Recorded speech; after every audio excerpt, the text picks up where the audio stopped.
why I consider very, just harmless. And in fact, I knew it quite well. I can give you a small secret because I was preparing it myself to play with white in a blitz tie break against Grishuk in Kazan 2011.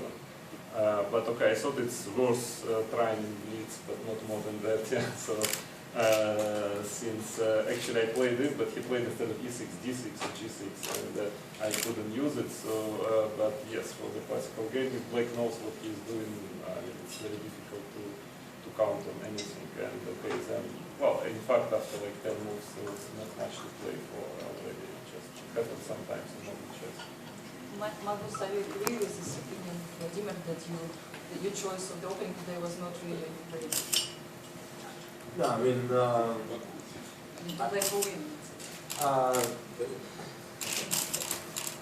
I guess the opening line in question is not very dangerous for Black, but I had some hopes beforehand that I should be able to press a little bit, but apparently that is not so.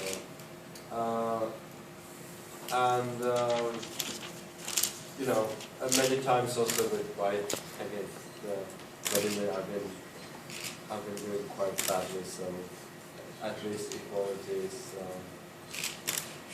you know, an improvement for me. So you mean that when you play with Black, you will push more? You will try to. No, I mean, it's just it's a long tournament. You know. I'm not very satisfied with this, but it's not a disaster either. So, you know, there are many games to go, and there are going to be other chances. Do you expect many draws in this event?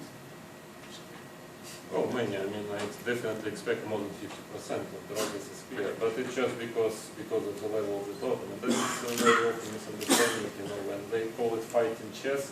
In fact, usually just means that the level is not so high, you know, and okay, some players make a lot of mistakes, even blunders, and then there are a lot of decisive games.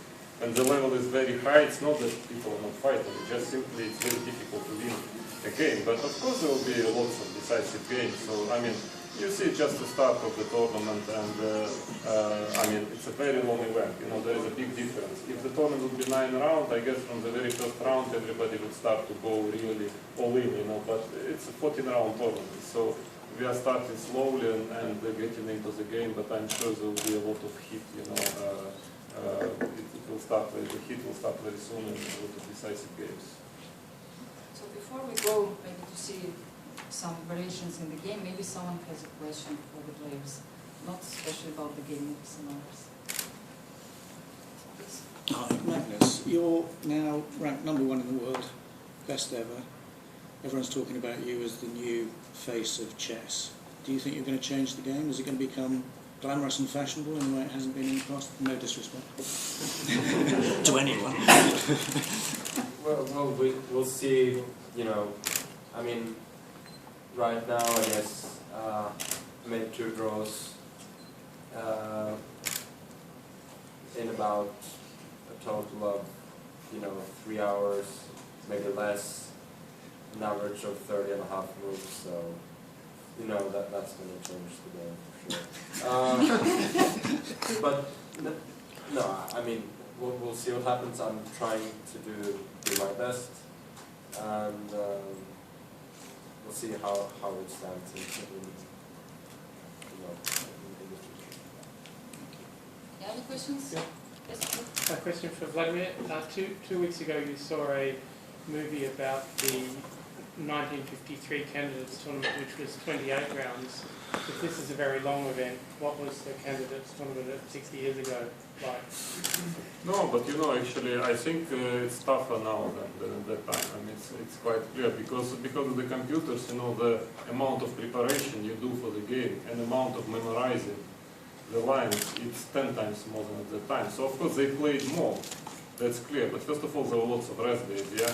Also, I had a feeling there were some short draws, you know, which were not really, you know, which were kind of arranged before the game. Yeah? And secondly, of course, the preparation at that time would take 1 or 2 hours, and now it takes full time. So it's definitely not less tiring event. I think more, in fact, than 1953. So yes, this is a very important moment which should be taken into consideration. That now we work. First of all, more during a game, yeah, because we have, we have to finish sometimes up to 7 hours, but much more between games. And Magnus, how much time do you spend for the preparation, also full time?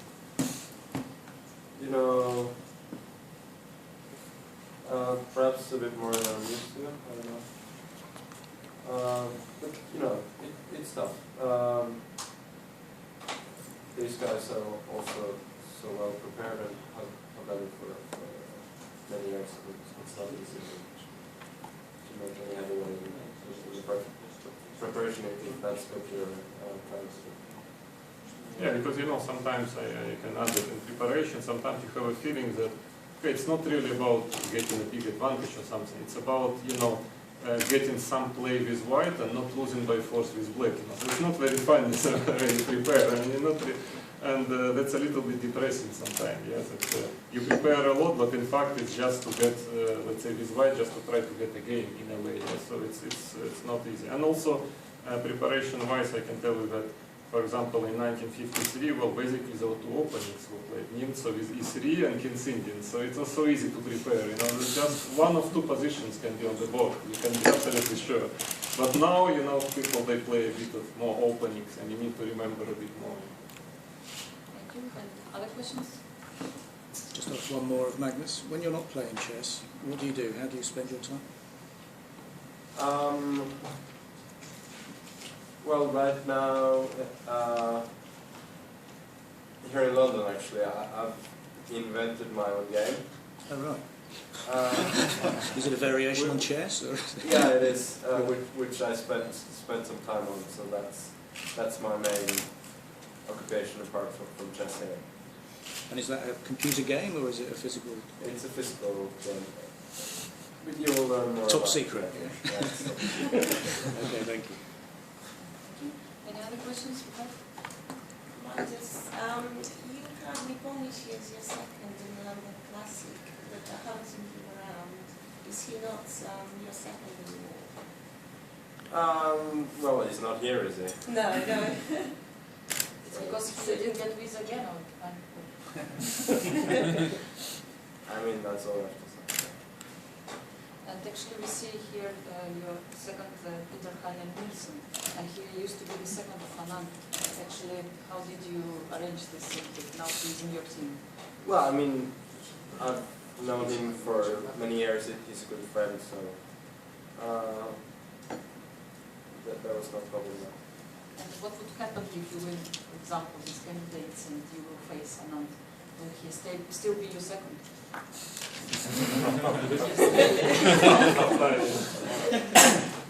We'll see.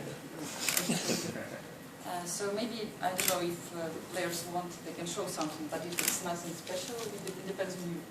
Well, very briefly, I know because there is this.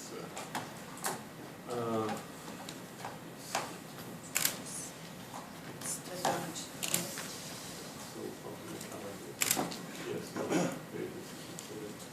Bishop f4 is a rare move, but as I told already, I was planning to play it in this important game.